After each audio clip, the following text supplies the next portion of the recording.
Te podría hablar, digamos, de la cortedad, si se quiere, de lo que fue el periodo democrático que a mí me tocó vivir, vivenciar realmente, desde que yo adquiero conciencia de la realidad social, ¿no? Política, que fue entre el 73 y entre el 76, porque yo pasé toda mi secundaria en dictadura, ¿no? 3 años en Zapala y 2 años en Neuquén, donde había apenas un esbozo de alguna crítica, algún profesor que incorporaba alguna crítica. Me acuerdo Trelew, en el 72, que yo estaba en quinto año, que bueno, que como que sí había trascendido a los medios públicos medios de comunicación, y algún docente como que lo trajo así, pero éramos jóvenes con prácticamente nada de conciencia, no había centros de estudiantes, por ejemplo. Tampoco cuestionábamos cosas mínimas como que no nos permitían estar con pantalones, que no podíamos estar con el cabello suelto, ¿viste? Todas esas cosas muy rígidas, ¿no? Y que después yo supe que en el Colegio San Martín, que es donde yo egresé, después del egreso del 73 había habido todo un movimiento y viste, en la calle, porque las chicas querían que se les permita ir con pantalones en invierno a la escuela. Por ejemplo, me acuerdo de ese detalle como para entender lo que fue la dictadura en esta región. Si bien había habido hechos de lucha como el choconazo, como el chipoletazo, como el rocazo, no era un lugar donde la lucha de clases, bueno, un conflicto en Pilas Virdor, pero donde la lucha de clases estaba muy difundida, eran como espacios muy acotados, muy únicos. Recordemos que contemporáneamente y dentro de la dictadura, bueno, había todo un proceso a nivel nacional y a nivel mundial, digamos, de la lucha de clase, bueno, todo lo que significó el cordobazo, las luchas en el conurbano, bueno, todo eso transcurría dentro de la dictadura, que de hecho terminan con la dictadura de Onganía. Pero aquí vuelvo a mi experiencia de lo que yo puedo aportar. Yo venía de una familia trabajadora donde, bueno, era estudiar y, bueno, sobrevivir. Entonces, llegar a la universidad en el 73, con recientemente restaurada la democracia, significó todo un descubrimiento, y bueno, con todo, un gobierno democrático con una línea peronista, con una línea bastante avanzada que duró muy poquito, que fue Cámpora, que permitió como una apertura, ¿no?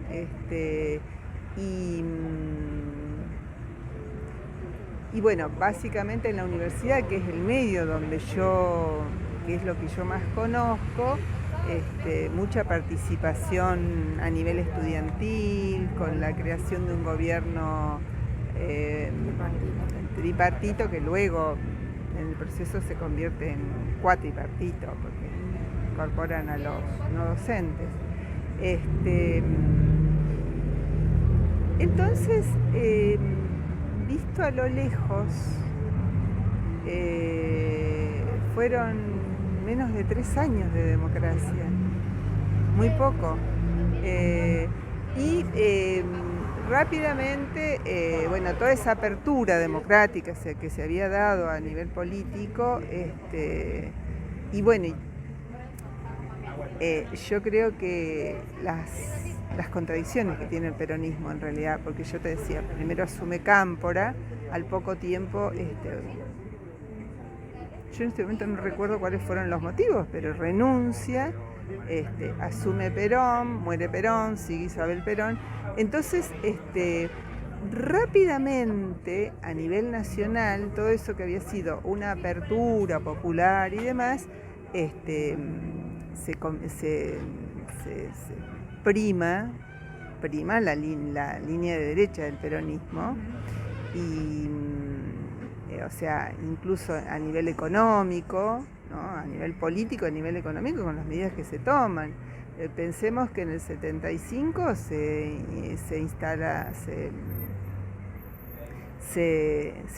instala el operativo Independencia en Tucumán, porque por otro lado todas las organizaciones, o sea, todas las organizaciones que en realidad vienen desde la década del 60, las organizaciones revolucionarias, ¿no? Y cuando hablamos de organizaciones revolucionarias, hablamos de organizaciones que planteaban la lucha armada. Y todo esto se iba dando en el país y particularmente dentro del peronismo. Lo que pasa con Montoneros, que es un sector de la juventud peronista que también adhiere a la lucha armada y bueno, y rápidamente pasa a la clandestinidad. Bueno, es un proceso bastante complejo, difícil de entender. Yo más bien lo estoy entendiendo más ahora, después de que puedo leer toda la historia que hay en los análisis, porque yo en ese momento era como que es difícil, a veces, cuando uno es protagonista, hay cosas, tenés una mirada diferente a la mirada que tenés después, cuando haces una mirada hacia tu vida y hacia tu historia, cómo tenés otra mirada y otra comprensión. En ese momento, bueno, estaba Montonero, de hecho circulaba la Evita Montonera, que era la revista que ellos publicaban, bueno, y estaba también otro tipo de, que primero era cuasi legal, digamos, o sea, conseguir la prensa incluso del PRT, que era El Combatiente era el periódico y La Estrella Roja era la revista del ejército. Era algo que se circulaba, no masivamente, porque convengamos que en las universidades nunca hubo masividad respecto de las ideas más progresistas o revolucionarias. Yo creo que siempre en la universidad hay un sector del alumnado y de la docencia que obviamente tienen un pensamiento conservador y de derecha. Eso también pasó siempre. En momentos históricos que propiciaron la apertura, obviamente hubo mayor difusión de las ideas revolucionarias. ¿Y qué fue lo que pasó en ese corto periodo de democracia en la Argentina y particularmente aquí en Neuquén? Y bueno, en el 75 también empezaron a operar las 3A y acá en Neuquén también había, ya hubo atentados, no con saldos de víctimas, pero sí a modo intimidatorio, ¿viste? A librerías, a distintos lugares que eran considerados subversivos. Y bueno, y se dio la intervención de la Universidad del Comahue, lo cual implicó el éxodo de muchos docentes. Ya empezaron la modificación.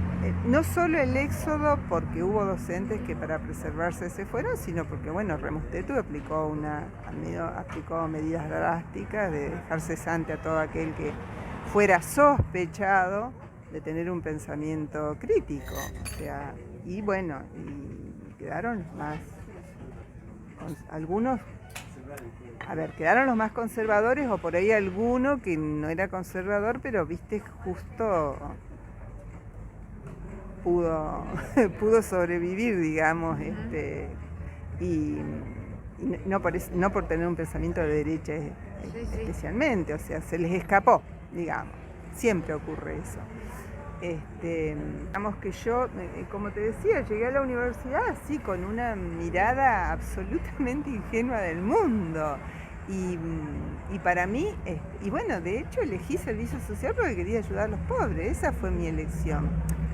Y de muchas y muchos, te digo, porque aún yo creo que aún quedan secuelas de pensar el servicio social como esa cuestión de beneficencia, ¿no? de la bondad hacia el desprotegido, con absoluta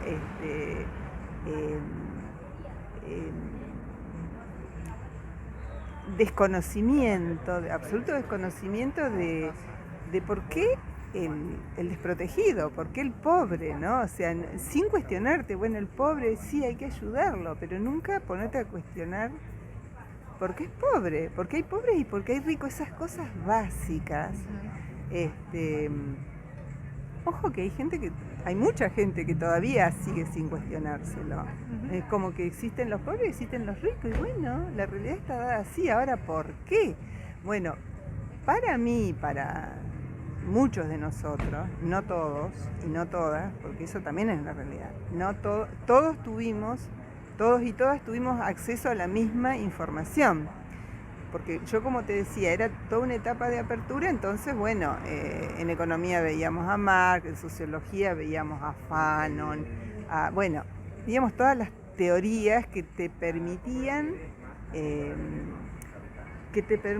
poder hacer una lectura de la realidad. Y particularmente, en ese momento seguía siendo servicio social. Servicio social siempre ha sido una profesión, bueno, hay como dos vertientes de poder entender, ¿no? Algunos la ubican en la que sus orígenes tienen que ver con la caridad que predicaba la Iglesia Católica, y otros la ubican, yo adhiero a eso, que el capitalismo requiere de una profesión que mantenga el statu quo, digamos, ¿no? El surgimiento está dado ahí como que es el surgimiento de muchas de las ciencias sociales, la sociología, la antropología, se ubican en un momento del capitalismo que necesita patas científicas para controlar, en definitiva. Ciencias sociales, bueno, que surgen así como una necesidad del capitalismo, claro, pero el pensamiento crítico, ¿viste?, hace su trabajo. Entonces, así es como tenés sociólogos marxistas, críticos y que hacen aportes a la transformación social. Y lo mismo pasó en servicio social, sobre todo en Brasil, que sigue siendo vanguardia en esto actualmente, donde hay todo un proceso de revisión de los orígenes de la profesión y de los objetivos de la profesión. Y eso es un gran movimiento que se conoce como el proceso de reconceptualización del trabajo social, donde, así para decirlo sencillamente, pasa de un objetivo que es el asistencialismo a considerar la profesión como que tiene que ubicarse en una instancia de cambio. Entonces el trabajador social es un agente de cambio, no que más que asistir debía acompañar los procesos de transformación social. Eso se da en la década del 60. Y bueno, en el 73 en la universidad viene un trabajador, hubo un momento que es muy breve en que hubo títulos de trabajador social, que después se frenó, lo interrumpieron.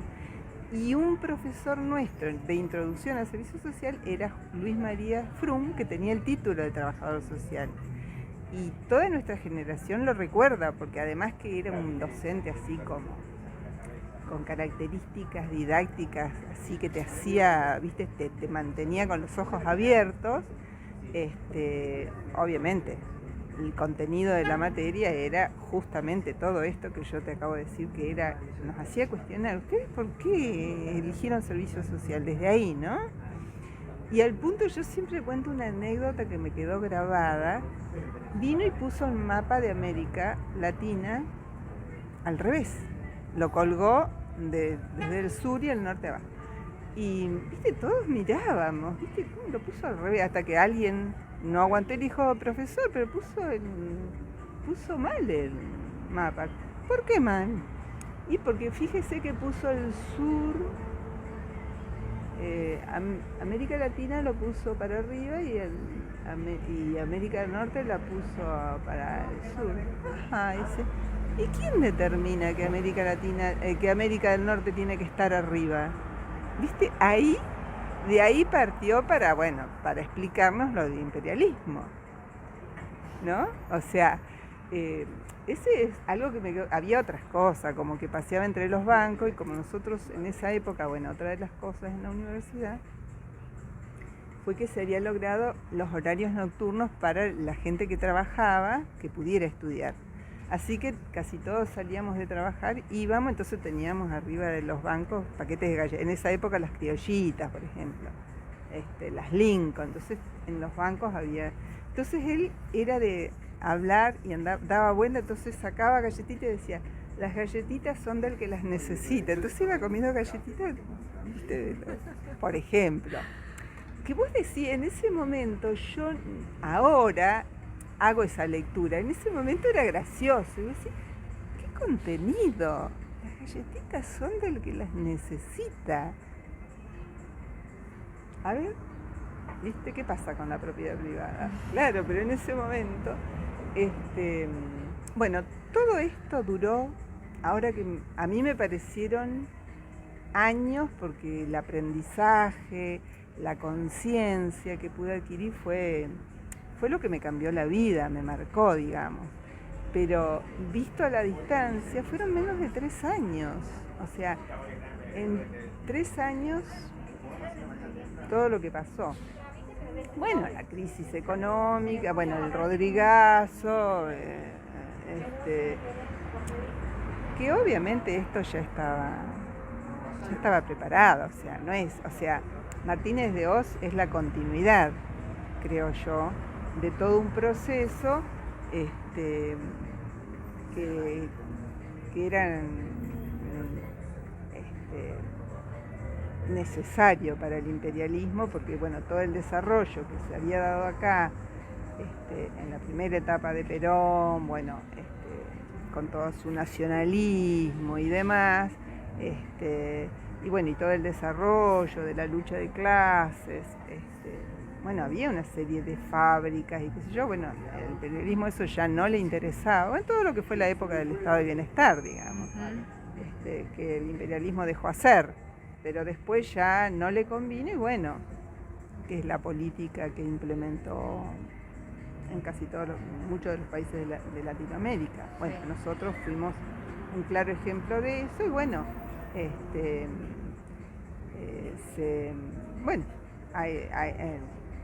a ese momento, en poco tiempo, se dio el golpe de Estado.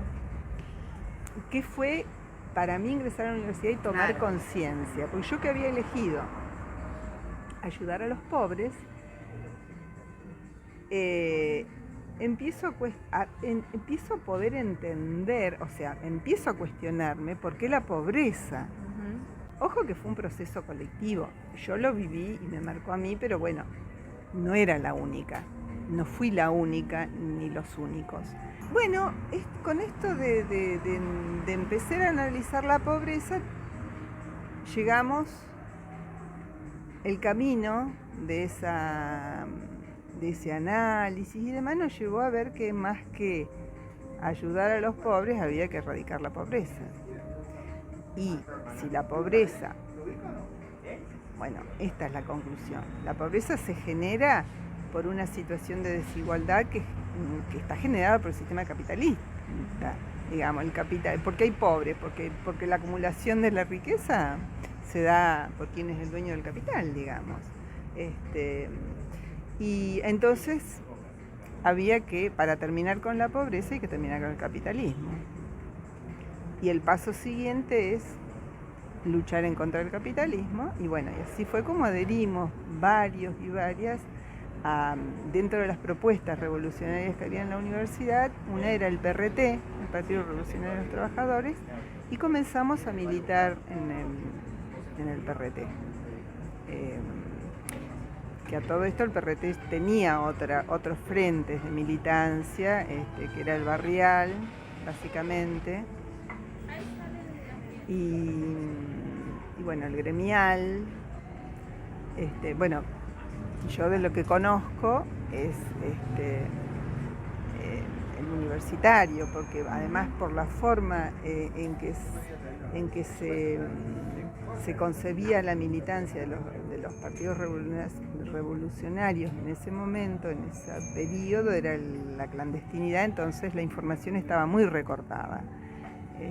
Cada uno conocía lo menos posible, lo que te competía, digamos. El resto no sabías dónde estaban los otros compañeros. Entonces yo de lo que conozco es de la militancia universitaria, y bueno, ahora he podido conocer, he podido ver el desarrollo que tenía el PRT en la región, digamos, ¿no? Y los otros frentes. Así que, bueno, esa fue que básicamente también fue muy breve la lucha, tenía que ver básicamente con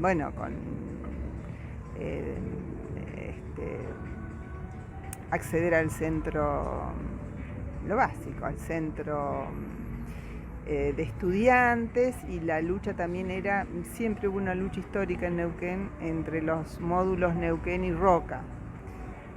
Bueno, era eso, ¿no? Dar la pelea para que no cierren Neuquén, porque bueno, siempre estuvo esa lucha, así que bueno, digamos, y bueno, y básicamente la difusión de las ideas revolucionarias, ¿no? La distribución de la prensa. El combatiente ya venía, de hecho, hace poco se abrió la imprenta que tenía el PRT en Córdoba, que era un monstruo que estaba en un subsuelo, un sótano, con alta tecnología, y bueno, y los milicos, cayó la casa operativa que estaba arriba, los compañeros, y después de 3 meses recién la descubrieron a la imprenta. Sí, y ahora está para verla, y se recuperó, y bueno, era de alta tecnología para la época, y bueno, ahí se imprimían el combatiente y la estrella roja, que se distribuía en todo el país, digamos.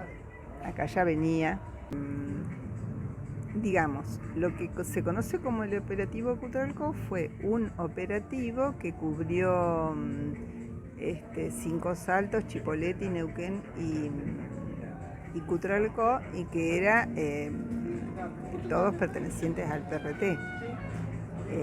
Y viste que yo te había comentado que en trabajo social varias compañeras de mi curso, sobre todo, habíamos adherido militábamos en el PRT, y una compañera que estaba en tercero, y había una compañera en letras.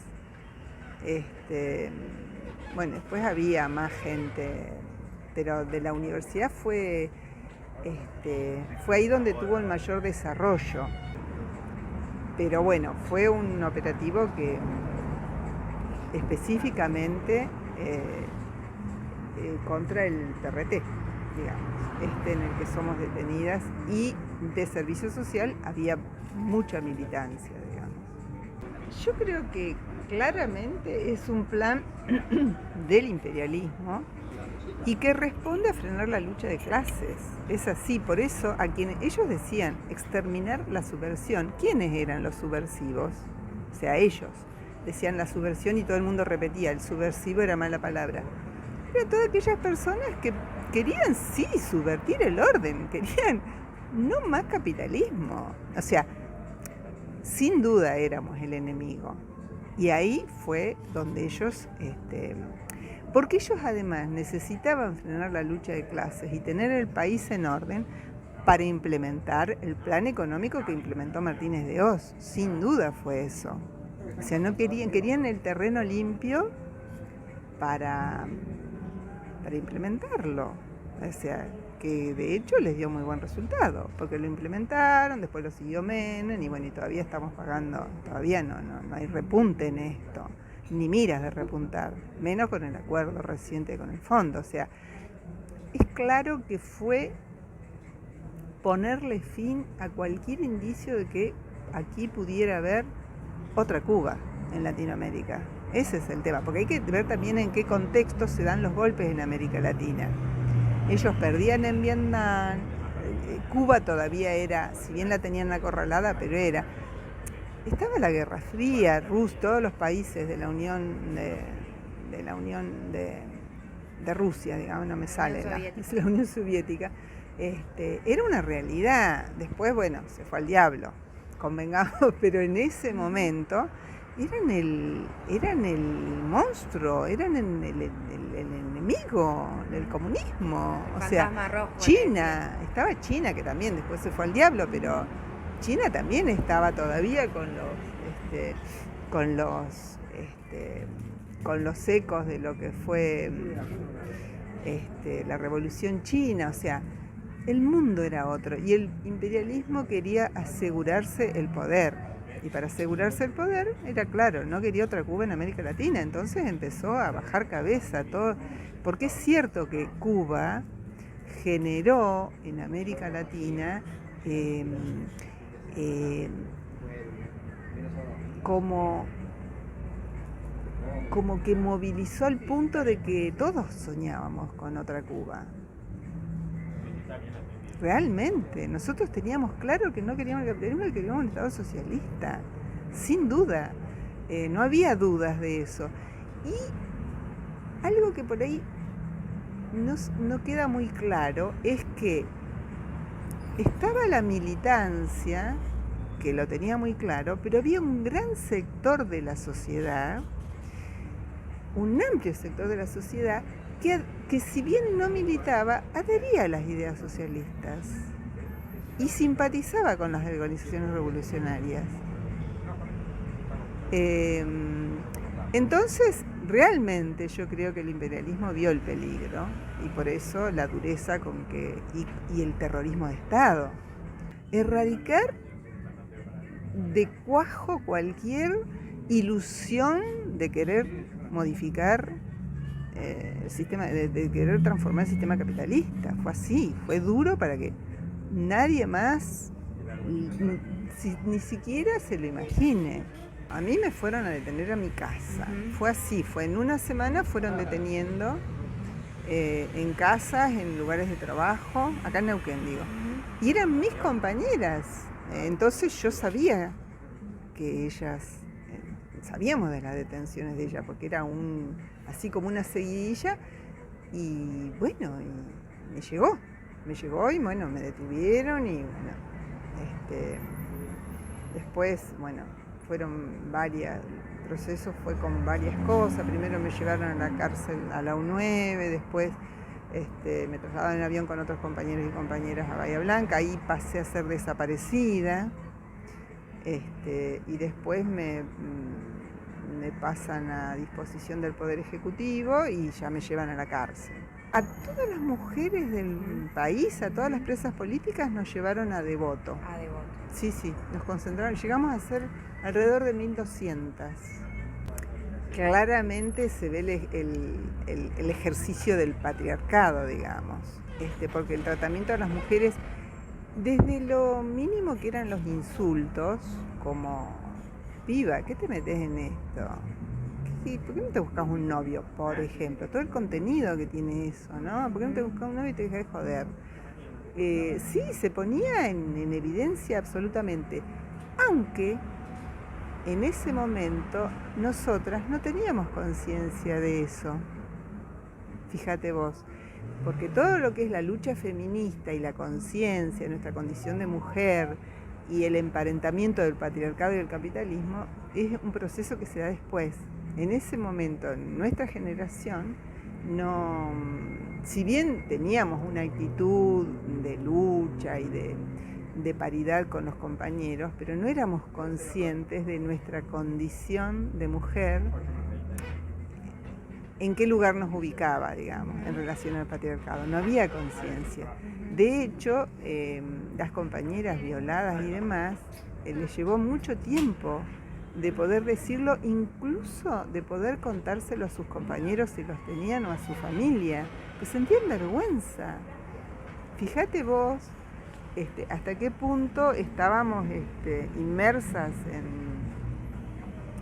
en este rol que se le adjudicaba a la mujer. O sea, te violaban y tenías que sentir vergüenza, cuando en realidad tenías que revelarte. O sea, lo que pasa ahora.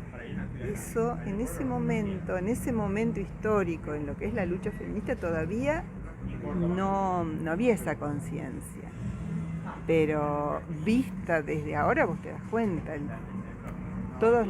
el tratamiento y con qué se vincula, digamos, ¿no?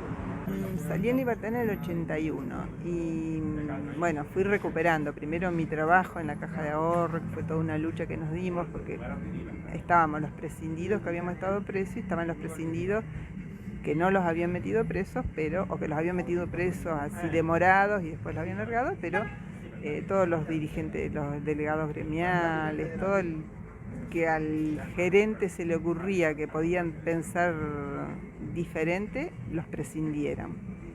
Los dejaron sin trabajo. Entonces pues hubo toda una lucha, particularmente acá en Neuquén, para que nos reincorporen a todos los prescindidos de los distintos estados. Nacional, nos unimos, nacional, provincial y municipal.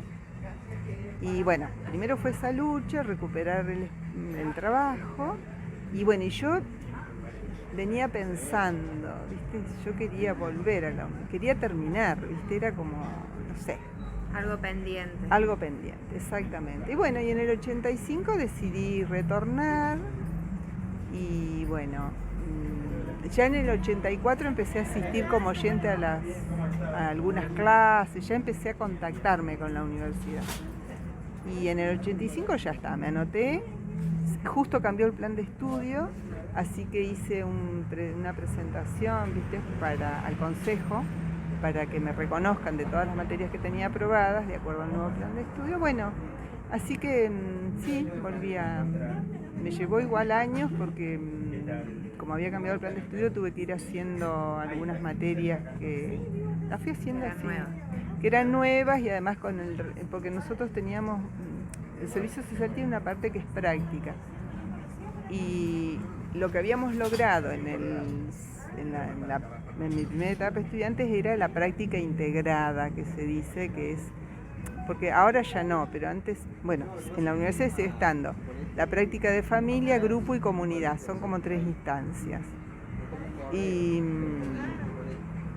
cuando yo estaba haciendo la práctica, cuando me tuvieron, se había logrado integrar la práctica, que desde la institución se vieran los distintos aspectos, se interviniera, digamos, en los distintos ámbitos de las personas, por decirlo así, ¿no? Que es en su familia, ¿no? En la sociedad y en los grupos. Así que bueno, el nuevo plan de estudio los planteaba diferentes, o sea, uno por vez, así que tuve que ir haciendo las prácticas. Así que bueno, pero fue una experiencia muy interesante porque fue una nueva etapa, me permitió conectarme otra vez con la profesión y como darle otro contenido, ¿no? Otro contenido muy personal, desde lo emocional. De hecho, yo creo que puse en mi ejercicio profesional todo lo que todos los sueños quizás, ¿no? De un trabajo social comprometido y demás y bueno, intenté hacerlo así, lo hice así con mis saberes y mi corazón, digamos. Y a lo largo del ejercicio de mi profesión, bueno, me fui encontrando con colegas mucho más jóvenes,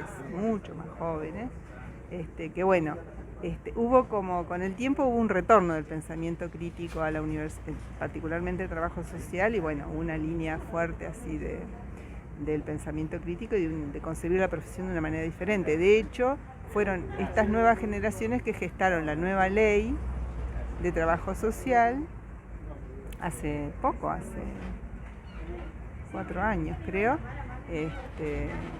Bueno, entonces yo ahí reencuentro mis sueños de juventud, digamos.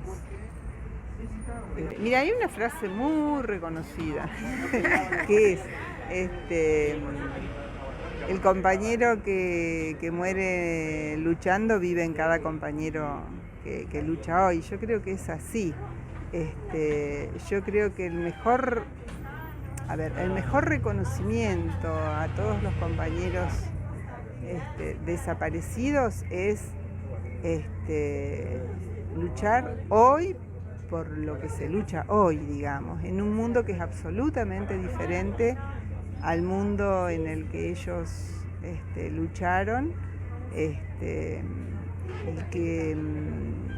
pero que bueno, en el que persiste los motivos de la lucha, digamos, que es la desigualdad y la pobreza que genera el capitalismo. Entonces, toda lucha anticapitalista me parece sumamente valiosa y bueno, y es esa la mejor reivindicación para los 30.000, digamos. ¿Hay algo que te gustaría decirle a estas nuevas generaciones?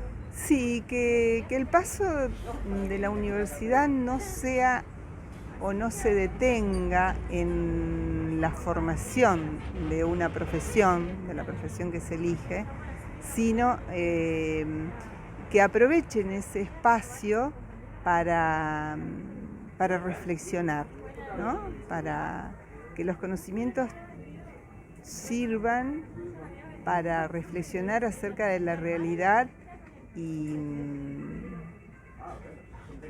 poder interpretarla de una manera crítica, ¿no? No dar las cosas como hechas, que es lo que se pretende, ¿no? El mundo es así y hay que entenderlo así, sino ver qué hay detrás de todo eso y elegir. Sé que no todos eligen la transformación, pero yo creo que el conocimiento debería permitirnos no conformarnos con las cosas como están, sino cuestionarlas y aportar para que sean justas.